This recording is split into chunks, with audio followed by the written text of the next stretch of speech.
Hello everyone. Today's book came as a recommendation from one of you. And as I promised, if you give me a recommendation and I read it and I like it, I'll review it and give you the credit. So this person here recommended this book to me. I absolutely loved it. It's like Misery meets Saw or something like that. It's just that sick and twisted, and I think you'll enjoy it too. But first, as always, I want to remind you that I have books for sale. You can find the books you see on your screen at the link in the description, along with some other links of things you might be interested in. Go ahead and check them out, see what you like. All right, let's get started. All right, so the book we're going to be talking about today is called The Mirror in the Attic by Jennifer Bernardini. As I said, this came recommended to me. And at first I thought it was just going to be another story about a woman that gets kidnapped and tortured, and you know, there's a lot of books like that out there, but this one really set itself apart for several reasons. We do have a woman who lives in a town, and we find out this town has had some girls abducted in the last few years, 4 or 5 of them, and the police have no clue. No bodies have shown up, no suspects are in custody, and they have no idea what happened to these girls. They just disappeared. Our main protagonist knew one of these girls from back in high school, and so of course, along with the rest of the town, she is worried about what is going on. And she's going to find out because one night her car breaks down in the middle of the night in a remote area. She starts walking, a woman comes up, offers assistance, and the next thing she knows, she's blacked out and she wakes up in this woman's house. And that's one thing that set it aside from other books like this. This isn't about a man kidnapping women for, you know, perverted purposes or anything. The woman that kidnapped her is a psycho.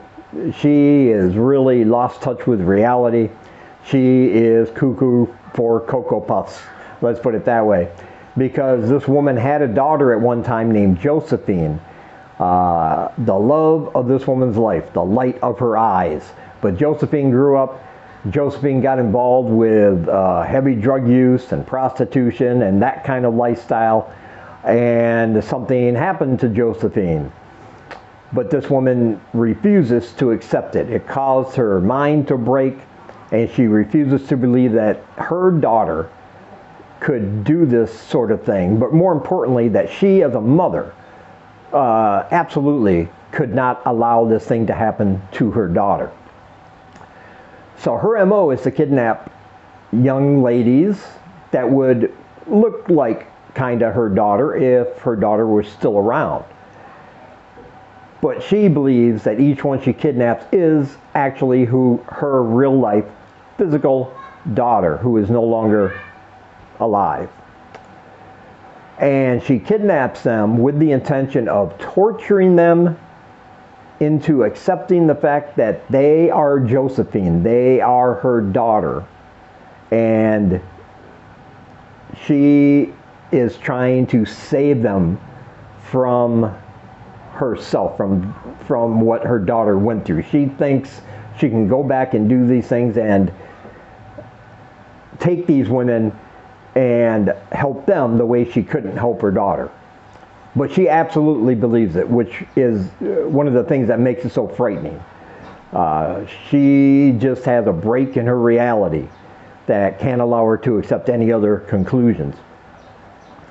But here's the thing, why do you need more than one?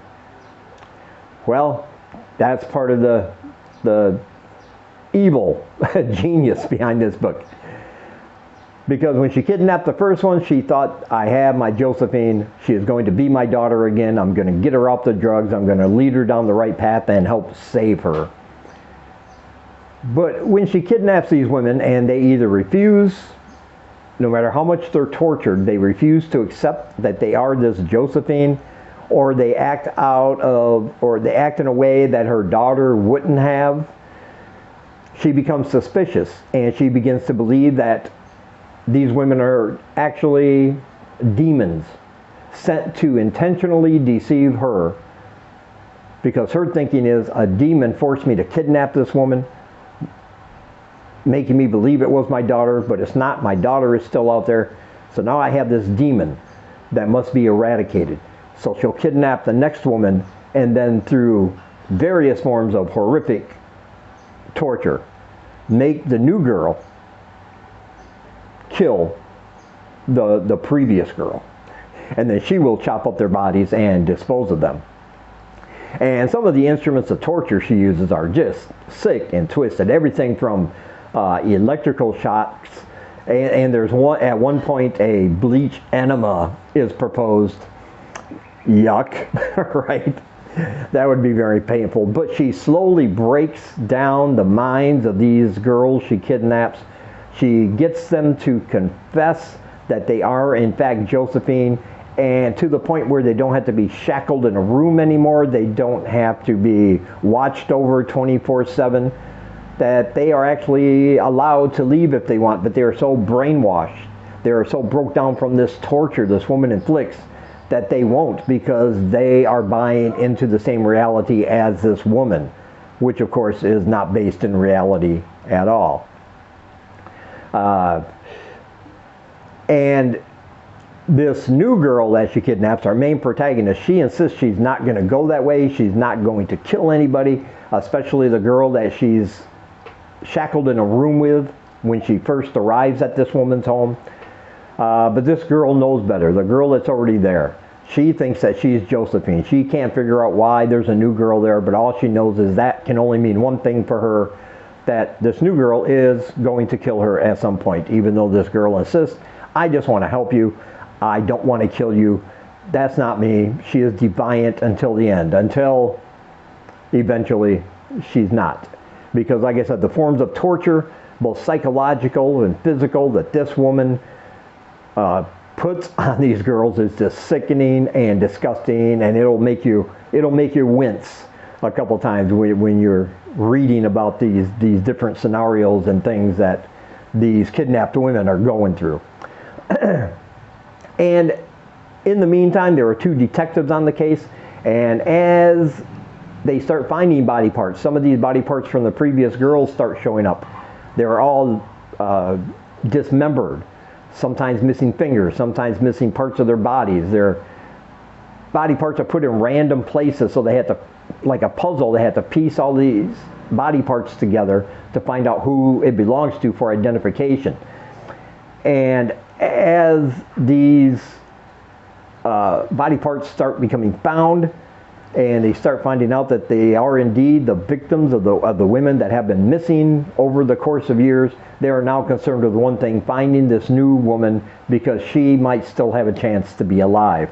But every answer they get leads to more questions in this case, because we are going to find out about kind of a cover-up with a psychiatric hospital that was once prominent in that area, and how this woman and other people in town are connected to this hospital, what the situation is there, and that is going to make what happens much more difficult for the detectives, and of course it's a lot more terrifying to think about as our protagonist is put through even ever more increasing torture and pain at this woman's house. So it is a race literally for survival on whether this girl is going to make it, or is she going to break?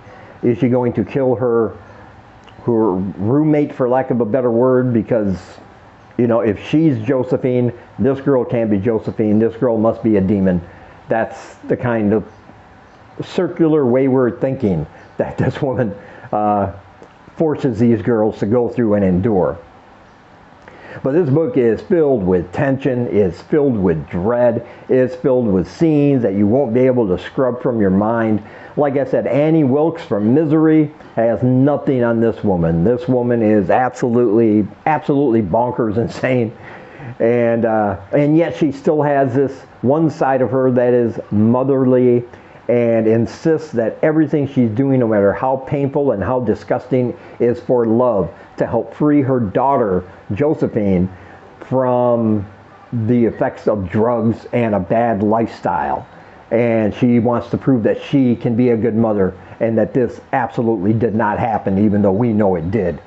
And so it's not a pretty thing for anybody involved. But we will find out what happens at the end. I'm not going to give anything away, but it's a journey to get to that end that really makes this book compelling. It's more than just a girl getting kidnapped and tortured kind of thing. It has a lot of nuance to it, a lot of ins and outs, a lot of twists and turns, and we're going to find all that out right along with the detectives and other people as they investigate this crime. This is a fantastic book. I absolutely loved it, and I can highly recommend it to you. The Mirror in the Attic. And I will leave a link down below to Amazon where you can pick up your copy, and I recommend that you do. And as always, I want to say thank you for taking some of your time, spending it here with me. I really appreciate you guys watching. And until we meet again, keep reading spooky, my friends.